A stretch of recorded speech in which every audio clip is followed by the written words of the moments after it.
गौतम बुद्ध की कहानी हिंदी में उपदेशपूर्ण और प्रेरणादायक है। उनकी कहानी कहती है कि किस प्रकार वे संसार के दुखों और संघर्षों के मध्य से निकलकर निर्वाण की ओर आगे बढ़े। यहाँ मैं गौतम बुद्ध की कहानी को विभाजित करके उसके प्रमुख भागों को बताता हूँ। जन्म और बाल्यकाल। गौतम बुद्ध का जन्म लुम्बिनी वन में हुआ था। उनके पिता का नाम शुद्धोधन और माता का नाम माया था। गौतम का जन्म 6ठी सदी ईसा पूर्व माना जाता है। वे नेपाल के शाक्य राजवंश से संबद्ध थे। उनका जीवन भले ही समृद्ध था, लेकिन उन्हें संघर्षों का अभिन्न हिस्सा भी था।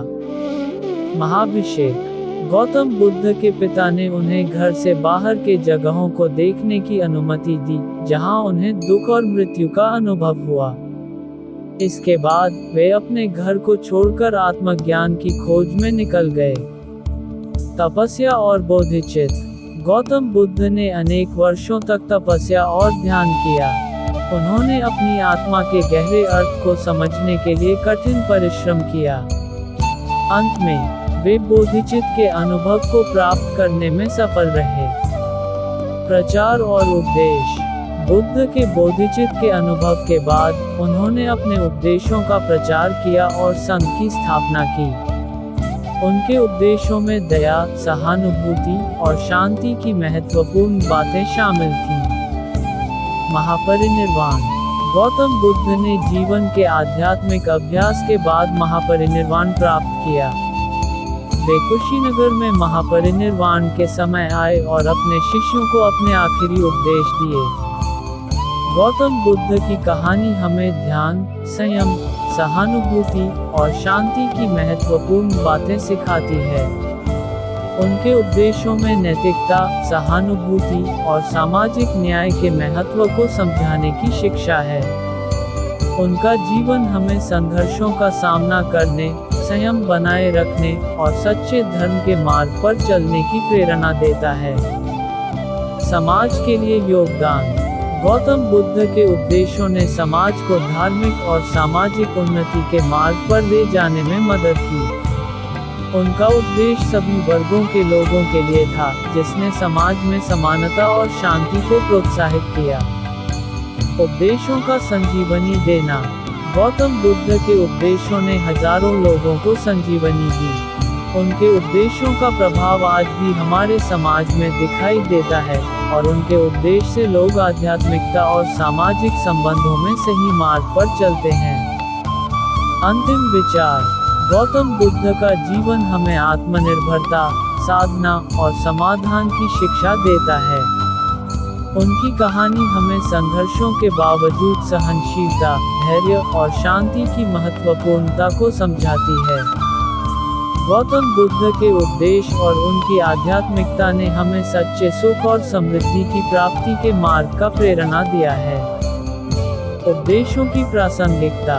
गौतम बुद्ध के उपदेश आज भी प्रासंगिक हैं। उनके द्वारा सिखाई गई सही जीवन शैली, ध्यान और संयम हमें आज के भागदौड़ भरे जीवन में स्थिरता और शांति की ओर ले जाते हैं। समाज में परिवर्तन। गौतम बुद्ध के उपदेशों ने समाज में व्यापक परिवर्तन लाया। उनकी शिक्षाएं न केवल व्यक्तिगत स्तर पर ही बल्कि समाज के स्तर पर भी लोगों को सहारा प्रदान करने में सहायक हुई। बुद्धिमत्ता और ज्ञान। बुद्धिमत्ता और ज्ञान की प्राप्ति गौतम बुद्ध की कहानी में एक महत्वपूर्ण अंश है। उन्होंने दिखाया कि सत्य के मार्ग पर चलने और समस्याओं का सामना करने के लिए ज्ञान और विवेक आवश्यक है। धर्मनिरपेक्षता। गौतम बुद्ध के उपदेशों में धर्मनिरपेक्षता का महत्वपूर्ण स्थान है। उन्होंने सिद्ध किया कि सभी धर्मों में एक ही सत्य छिपा होता है और सभी मनुष्यों के अधिकारों का समान रूप से सम्मान करना चाहिए।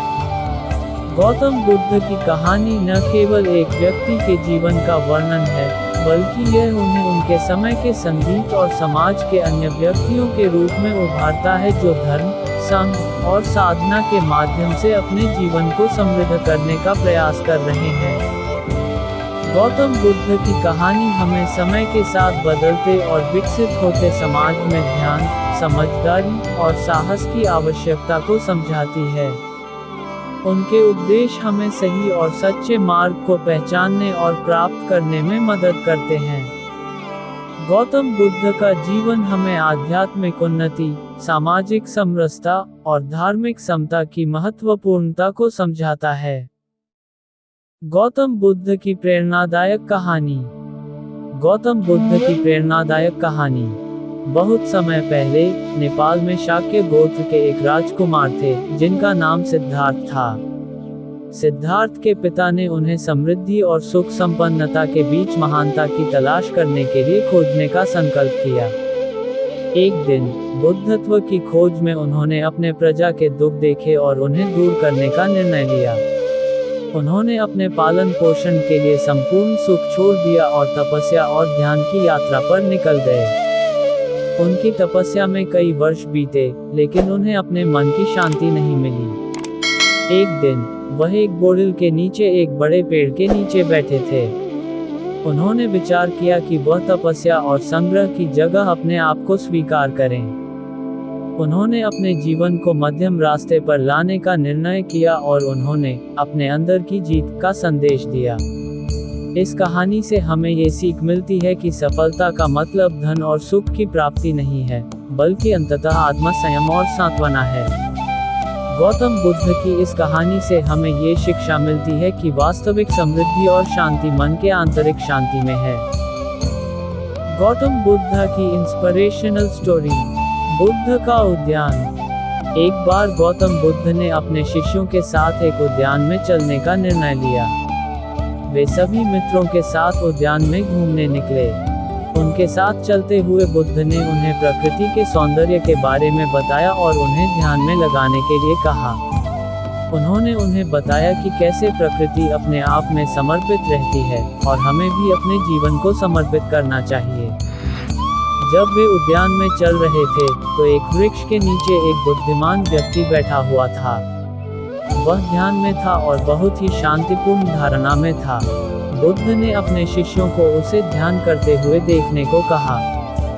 बुद्ध ने अपने शिष्यों को कहा, वह व्यक्ति हमें ये सिखाता है कि शांति और समृद्धि केवल बाहरी वस्त्रों में नहीं होती, वे हमारे अंदर होती हैं।